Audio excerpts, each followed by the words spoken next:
दशकों की लगन और साधना थी लता मंगेशकर की, जो उनकी आवाज ने ऐसे मुकाम छुए जो शायद ही कोई छू पाता, और ये ऐसा खालीपन होगा जिसे शायद ही कोई भर पाएगा। करीब 30,000 से ज्यादा गाने लता मंगेशकर ने अलग अलग भारतीय भाषाओं में गाए, और उनकी ये आवाज ही है जो अब हमेशा के लिए उनकी पहचान बन गई, और अब उनके ना होने पर भी उनकी ये आवाज, उनके गाए गीत ही हमारे साथ हमेशा हमेशा के लिए रहेंगे।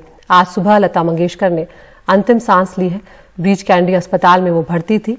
2 दिनों के राष्ट्रीय शोक का ऐलान प्रधानमंत्री नरेंद्र मोदी ने किया है, और महाराष्ट्र के मुख्यमंत्री उद्धव ठाकरे ने राजकीय सम्मान के साथ लता मंगेशकर के अंतिम संस्कार की बात कही है।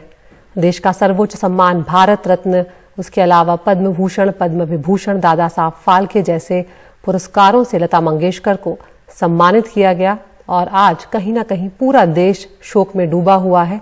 सुर साम्राज्ञी लता मंगेशकर अब हमारे बीच में नहीं है। ब्रीच कैंडी अस्पताल में उन्होंने आखिरी सांस ली है, और तमाम जिन लोगों ने उनके साथ काम किया, जिन अभिनेत्रियों को उन्होंने आवाज दी, वो सब याद कर रही हैं और खुद को खुशकिस्मत कह रही हैं कि लता मंगेशकर ने उनकी फिल्मों में या उनके लिए गाने गाए जो हमेशा के लिए यादगार बन गए, मशहूर बन गए। और एक वक्त था जब लता मंगेशकर का फिल्म में गाना गा देना ही फिल्म को हिट बनाने की एक तरह से गारंटी हो जाती थी कि अगर लता मंगेशकर गा रही हैं तो फिल्म हिट जरूर होगी। तो ये आप तस्वीरें देख रहे हैं ब्रीच कैंडी अस्पताल की, जहां पर लता दीदी का पार्थिव शरीर है, और आज ही अंतिम संस्कार की बात कही जा रही है।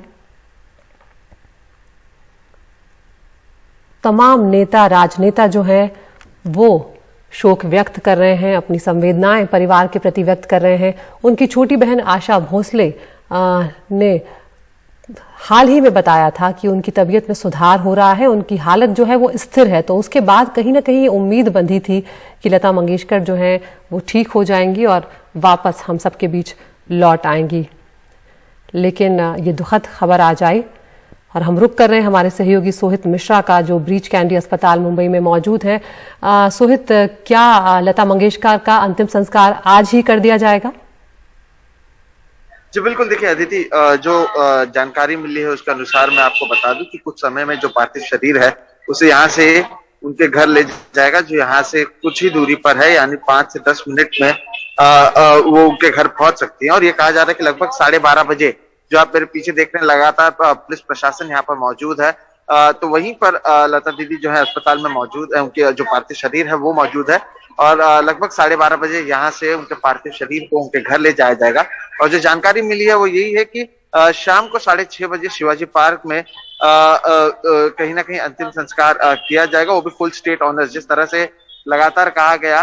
और जो महाराष्ट्र के मुख्यमंत्री हैं उद्धव ठाकरे, उनकी ओर से भी कहा गया था कि राजकीय सम्मान के साथ लता मंगेशकर का अंतिम संस्कार किया जाएगा। तो आज शाम को 6:30 बजे मुंबई के शिवाजी पार्क में उसे करने की बात की जा रही है। और अभी के भी अगर मैं आपको बात बताऊं तो शरद पवार जो मौजूद थे वो अभी बाहर निकले हैं। लगातार लोगों के आने और जाने का सिलसिला जारी है। पुलिस प्रशासन यहाँ पर मौजूद है, लगातार कई लोग आ रहे हैं।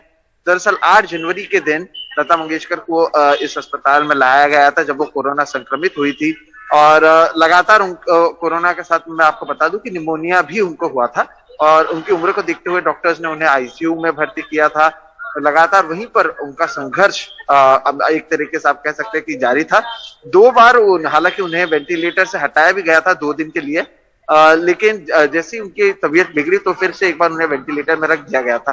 कल भी मैं आपको बता दूं, शनिवार को राज ठाकरे हो या फिर उद्धव ठाकरे जो महाराष्ट्र के मुख्यमंत्री, उनकी पत्नी की बात करें, सुप्रिया सुले की बात करें, ऐसे तमाम लोग लगातार यहाँ पर आए थे। कल भी डॉक्टर्स की जो बयान थे, या जो आशा भोसले उनकी बहन है, उन्होंने जो रात को बयान दिया था, उन सभी में उन्होंने यही कहा था कि उनके हालात में सुधार हो रहा है। तो ये उम्मीद जताई जा रही थी, क्योंकि लगातार पिछले 28 दिनों से हम इस पर नजर बनाए रखे हैं, और लगातार हम यही देखते थे कि क्या हालात हैं उनके, और यही कहा जाता था कि वो अच्छे से रिस्पॉन्ड कर रही हैं। कभी ये कहा जाता कि हालात खराब हैं, लेकिन फिर से हालात सुधर जाती थी। तो हम यही उम्मीद लगाए थे, हम सभी को भी यही उम्मीद थी कि शायद उनके हालात फिर से अच्छे हो जाए, तबीयत सुधर जाए उनकी, क्योंकि वो कोविड को मात दे चुकी थी। जिस कोविड और निमोनिया की वजह से उन्हें भर्ती किया गया था उससे जरूर मात दे चुकी थी, लेकिन फिर भी वो वेंटिलेटर पे थी। पूरे 28 दिन के इस पूरे उपचार के दौरान केवल 2 दिन के लिए उन्हें वेंटिलेटर से हटाया गया था, क्योंकि आज सुबह 8:12 पर ये उनकी जो मृत्यु है उसकी खबर सामने आई, जिसके बाद डॉक्टर्स हो या बाकी लोग हों, उन्होंने भी इसकी पुष्टि की।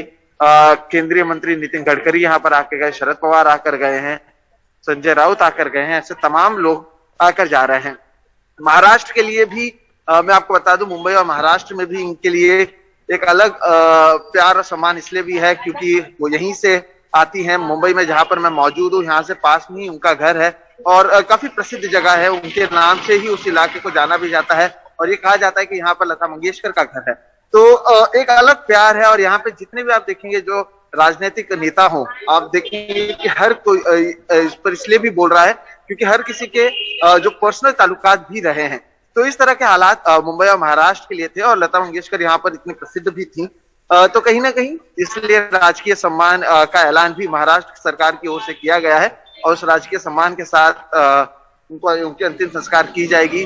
सेंट्रल गवर्नमेंट की बात करें तो जो सरकार है, भारत सरकार, उनकी ओर से भी कहा गया है कि 2 दिन के लिए शोक मनाया जाएगा और लगातार आप देखेंगे कि पुलिस प्रशासन यहाँ पर मौजूद है, भीड़ होने की नहीं दिया जा रहा है और जो तमाम मीडिया के हमारे साथी हैं अलग अलग चैनल के, वो भी मौजूद हैं, लोग भी यहाँ पर आ रहे जा रहे हैं। तो इस तरह के हालात हैं और 12:30 बजे के करीब ये जो पार्थिव शरीर है उसे यहाँ से ले जाने की बात कही जा रही है और आज शाम 6:30 बजे मुंबई के शिवाजी पार्क पर उनके अंतिम संस्कार की बात सामने आई है। बहुत शुक्रिया सोहित इस तमाम जानकारी के लिए। तो आज मुंबई के शिवाजी पार्क में लता मंगेशकर का अंतिम संस्कार किया जाएगा और कुछ देर में, अब से करीब 1 घंटे में, उनके पार्थिव शरीर को अस्पताल से उनके घर ले जाया जाएगा।